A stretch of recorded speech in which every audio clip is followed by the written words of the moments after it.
sugar rate. And I've done all the videos on this where sugar feeds cancer. So the question is, how are they actually getting lower rates of cancer despite consuming so much sugar? In fact, the Middle East consume more sugar than pretty much any other parts of the world. Now, yes, they have a lot of diabetes, and they have obesity, and they have other issues, but cancer is on the low side. Now, if we take the average of how many people get cancer in the entire world, it's 198 people out of every 100,000 people get cancer. Now, if we take a look at individual parts of the Middle East, we have Saudi Arabia. 96 people get cancer out of 100,000. Yemen, 97 people out of 100,000. Oman, 104. Qatar, 107. UAE, it's 107. And Kuwait is 116 people out of 100,000 people get cancer. So you can see, if you live in these countries, you have a much less risk of getting cancer. Let's compare this with Australia. 468 people out of 100,000 get cancer. They take, number one, they get first place in getting cancer. Number two, Ireland is 374 people out of 100,000 people. Next one is Hungary, 368 people, okay, out of 100,000. And then United States, 352 people out of 100,000 people develop cancer. So, what is so unique about the Middle East? Well, number one, fasting, Ramadan. Now, Ramadan is a religious fast that extends over the course of 1 month. Now, that 1 month is just 1 month out of the entire year. What blows my mind is they're fasting right after sunrise to sunset. So they're usually eating before that and eating after that. So Ramadan is considered a type of intermittent fasting only for 1 month and produces a tremendous decrease in rates of getting cancer. That's quite remarkable. So why does fasting help with preventing cancer? Well, it starves cancer. You realize there's between 10 and 50 times more insulin receptors in a cancer cell versus a normal cell. What does that mean?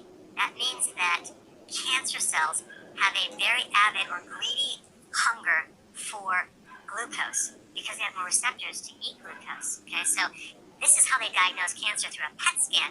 A PET scan identifies areas in the body that have a very high metabolism of sugar. So cancer loves sugar, and when you're fasting, you're not consuming sugar.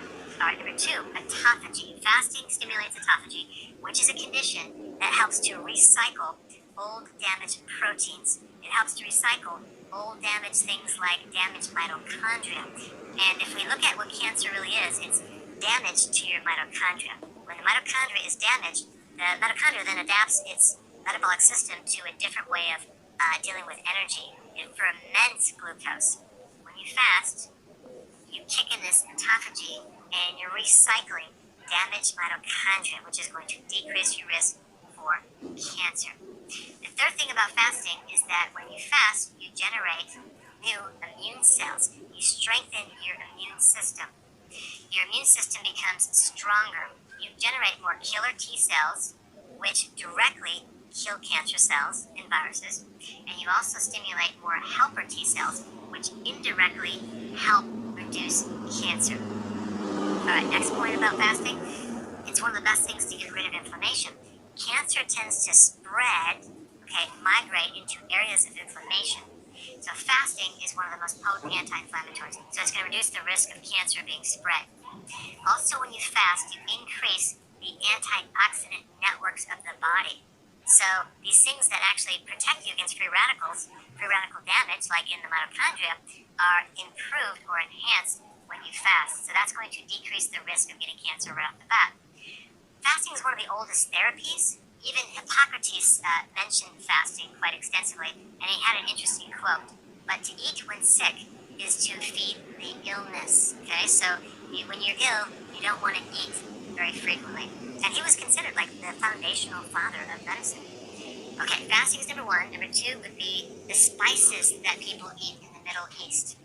Turmeric, loaded with anti-cancer properties. And it's one of the best things to get rid of inflammation. Saffron has a certain phytonutrient that's very, very anti-cancer. Cardamom, anti-cancer properties. Nutmeg, caraway, cinnamon, and coriander all have anti-tumor and anti-cancer properties. Plus, on top of that, certain foods that have additional anti-cancer properties: black seeds, olive oil, dill, sesame seeds, and dates. Now, I don't recommend consuming dates if you're trying to lose weight or if you're doing a ketogenic diet, but there are certain phytonutrients in dates that have anti-cancer properties. All right, number 3, low tobacco usage for women in the Middle East, okay? Not men. Okay, that's probably increased, but women. And if you actually add up the women and the men, the reduced weight of women using tobacco is so low, it makes the whole average come way down. I mean, take a look at this. 20% of the population smokes. Okay, that's 1 out of every 5 people. Yet, if we look at women in the Middle East, in Iraq, it's 3%, okay, not 20%. Yemen, it's 9%, okay, compared to 20% worldwide. And then we have Kuwait, which is only 3%. Saudi Arabia, 2%. The UAE, 0.8% of the entire female population in the UAE smokes. That's a very, very insignificant compared to the worldwide average. And then we get Oman, 0.7%, okay, compared to 20%.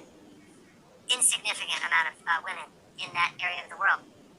Now, if you compare that to women in Chile, it's 40%.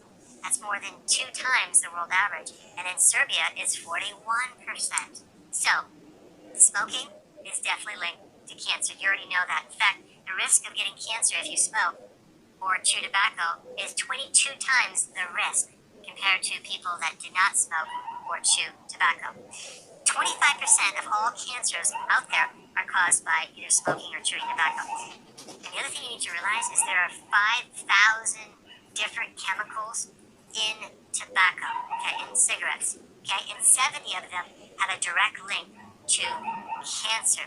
And just as a side note, vaping also is linked to cancer of the colon, of the lung, because of the nicotine and other chemicals.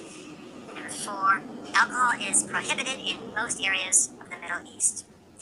Drinking alcohol increases the risk of 6 different types of cancer. If you drink alcohol, you're more at risk of getting cancer of the liver and also of the oropharyngeal area, which is the area in the back of the throat and also includes the back of the tongue and the upper roof of the mouth.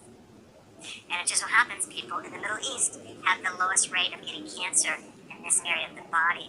The areas of the world that have the highest risk of getting this cancer are Western Europe, Northern Europe, and North America. All right, now the question is, they're doing all these spices, they're fasting, they're not smoking as much, and they're not drinking alcohol as much. Then why are these numbers even lower? Okay, well, it's probably because they consume more sugar than any other area of the world, as well as more high fructose corn syrup, and cancer loves sugar. It could also be linked to the obesity situation. Over 30% of the population is obese, and there's more risk of getting cancer if you're obese. Also, they have very, very low vitamin D levels. In fact, 80% of the population is low in vitamin D. Vitamin D is very, very important in protecting someone against cancer and reducing the risk. And it just so happens when you consume that much sugar, you're going to also deplete vitamin D. And vitamin D is essential in keeping your immune system very, very strong.